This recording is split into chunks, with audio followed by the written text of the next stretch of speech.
Hello everyone, welcome to Static Study. और आज हम लोग का टॉपिक है डिस्टेंस एंड डिस्प्लेसमेंट। तो आइए देखते हैं डिस्टेंस और डिस्प्लेसमेंट क्या होते हैं। डिस्टेंस क्या होता है? तो डिस्टेंस होता है the actual path covered by a body is called distance. मतलब एक बॉडी के द्वारा जितना भी पाथ कवर किया गया है उसको डिस्टेंस बोलते हैं। आइए डेफिनेशन देखते हैं इसका। तो the actual length of path covered by a moving body irrespective of the direction in which body travel. मतलब जो एक्चुअल लेंथ है पाथ का, जो मूविंग बॉडी के द्वारा कवर किया गया है बिना मतलब डायरेक्शन का उसमें रिस्पेक्टिव नहीं है, उसी को इररिस्पेक्टिव कहते हैं। उसको हम लोग क्या बोलेंगे? डिस्टेंस बोलेंगे। तो आइए हम लोग देखते हैं डिस्प्लेसमेंट क्या होता है। डिस्प्लेसमेंट जो होता है the shortest distance between initial position and final position of the body along with direction. मतलब जो सबसे छोटा रास्ता होगा जहाँ से हम लोग शुरू किया है उसको इनिशियल पॉइंट कहते हैं या इनिशियल पोजीशन कहते हैं, और जहाँ पे हम लोग ख़त्म होते हैं जैसे उसको फाइनल पोजीशन कहते हैं। जैसे कि हम लोग घर से चलते हैं तो उसको इनिशियल पॉइंट कहते हैं, और स्कूल पहुँच जाते हैं तो उसको हम लोग फाइनल पोजीशन कहते हैं। तो जो सबसे छोटा डिस्टेंस जो है इनिशियल पोजीशन और फाइनल पोजीशन के बीच में, उसी को हम लोग डिस्प्लेसमेंट कहते हैं। डायरेक्शन के साथ, जैसे ईस्ट में है, वेस्ट में है, नॉर्थ में है, साउथ ईस्ट है, साउथ वेस्ट है, वैसे। ठीक है। और यहाँ पे एक डायग्राम से समझते हैं। जैसे ये एक पॉइंट ए है, ये बी है और ये सी है। ठीक है। ए से बी के पास जाने में इसको रास्ता का डिस्टेंस है 5 किलोमीटर, और बी से सी यहाँ पे है 0 किलोमीटर। ओके। और ए से सी तक है यहाँ पे 4 किलोमीटर। मान लेते हैं एक आदमी है जिसका घर ए के पास है। ठीक है। और उसको सी पे जाना है, लेकिन वो उसका फ्रेंड बी से मिलते हुए जाना है। तो वो कैसे जाएगा? ए से बी के पास जाएगा, 5 किलोमीटर तैरेगा, फिर बी से सी के पास जाएगा। तो इसका टोटल डिस्टेंस कितना हो जाएगा? 5 किलोमीटर यहाँ ट्रेवल किया, फिर 3 किलोमीटर यहाँ ट्रेवल किया। तो इसका डिस्टेंस कितना ट्रेवल हो जाएगा? यहाँ पे लिखते हैं डिस्टेंस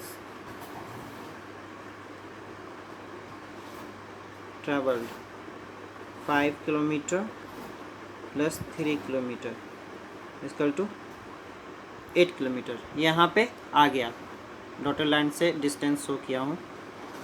ठीक है। अब जब ये ए सी के पास आ गया तो अब हम लोग को ये देखना है, पता करना है कि ए जो है जब सी के पास आया तो ए कितना दूर है अपने स्टार्टिंग पॉइंट से। मतलब जहाँ से ए स्टार्ट किया था वहाँ से कितना दूर है, सी के पास वो पहुँच चुका है। तो सी से कितना दूर है उसका स्टार्टिंग पॉइंट जहाँ से वो शुरू किया था। तो हम लोग यहाँ पे एक स्ट्रेट लाइन ड्रॉ किए हुए हैं। ये उसका डिस्प्लेसमेंट है जो कि 4 किलोमीटर है। यही उसका शॉर्टेस्ट डिस्टेंस है। उसको पहुँचना तो सी ही था, अब वो बीच में से बी के पास मुड़ के फिर सी के पास पहुँचा, ये उसका डिस्टेंस हो गया, और इसका ये शॉर्टेस्ट डिस्टेंस हो गया डिस्प्लेसमेंट। तो ए टू सी जो है वो डिस्प्लेसमेंट हुआ। डिस्प्लेसमेंट हुआ कितना?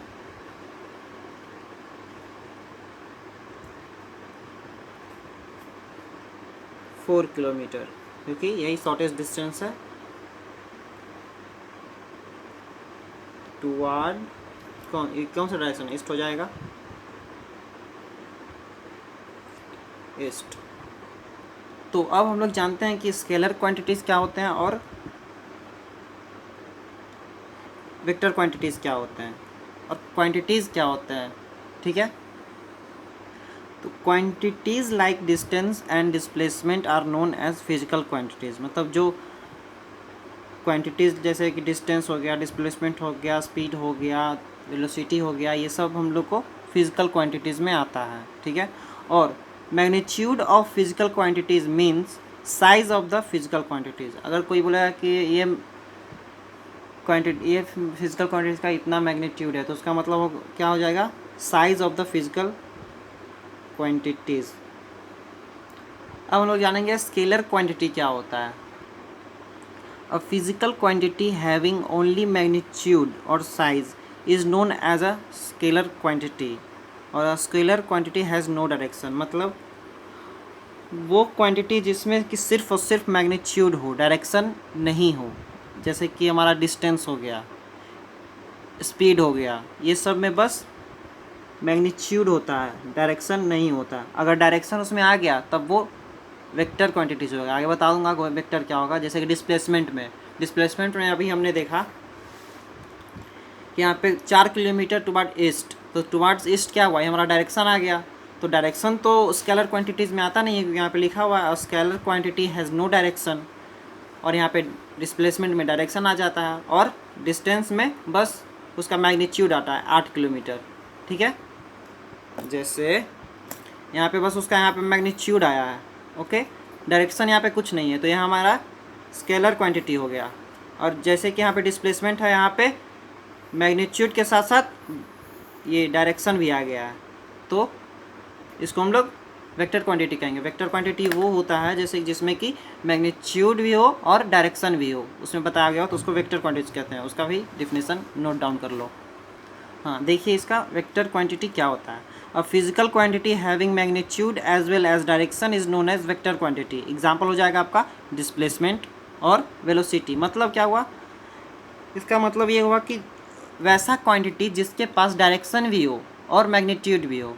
जैसे कि हमारे पास यहाँ पे डिस्प्लेसमेंट में डायरेक्शन भी है और मैग्नीट्यूड भी है। मैग्नीट्यूड कितना है, 4 किलोमीटर, और डायरेक्शन क्या है, टुवार्ड ईस्ट, तो ये क्या हो जाएगा, वेक्टर क्वांटिटी में आ जाएगा। और वहीं स्केलर क्वांटिटीज़ में क्या होता है कि बस मैग्नीट्यूड होता है, इसके पास डायरेक्शन नहीं होता है। जैसे कि हमारा डिस्टेंस हो गया, डिस्टेंस यहाँ पे क्या है, 8 किलोमीटर है, इसके साथ कोई डायरेक्शन तो नहीं है, क्योंकि यहाँ पे डायरेक्शन शो नहीं किया गया है, ये बस ऐसे जा रहा है, यहाँ डायरेक्शन शो नहीं किया गया, इसलिए हमारा स्केलर क्वांटिटी है और ये वेक्टर क्वांटिटी है।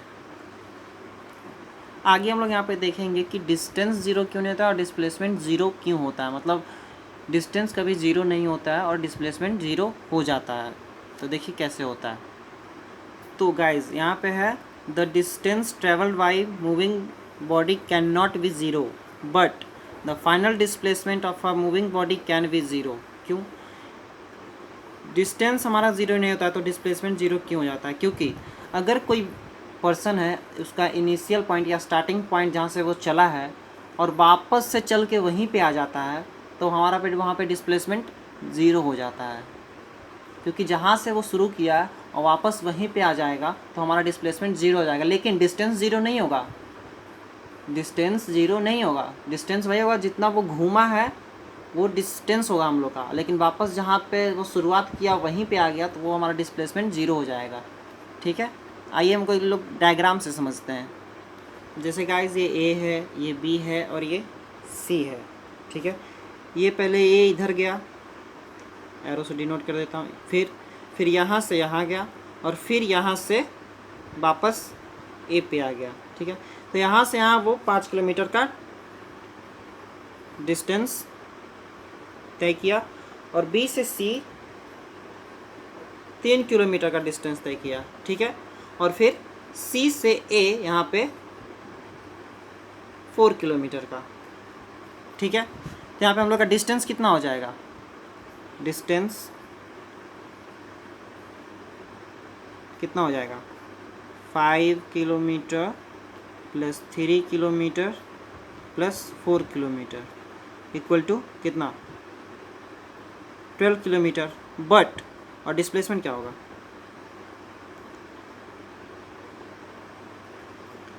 डिस्प्लेसमेंट हम लोग का क्या होगा, zero.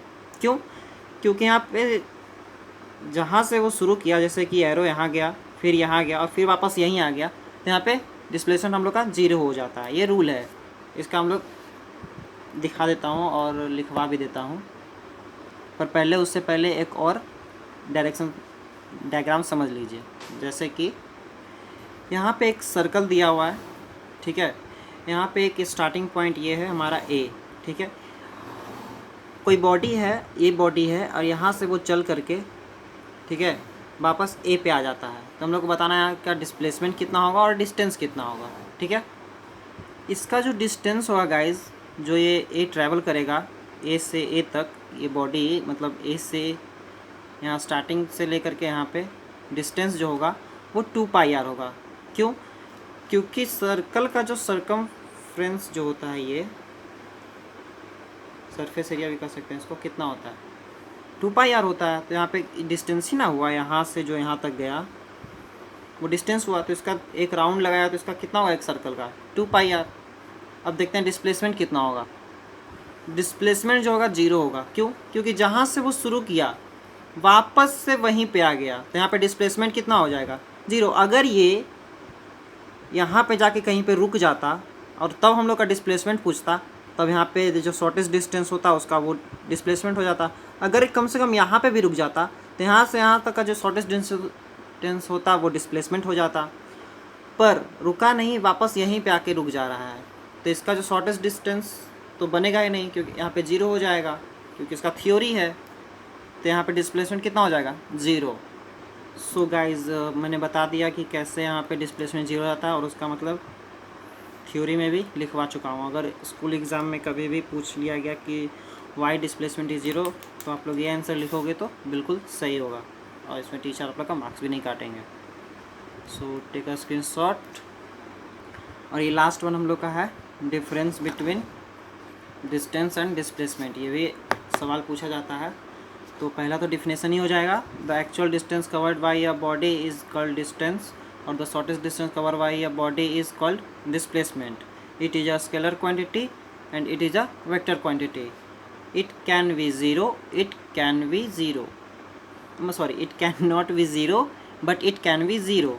Its SI unit is metre, और इसका भी एसआई यूनिट मीटर ही होता है। सो take a screenshot. Okay guys, bye, have a great day, hope you have learned the best.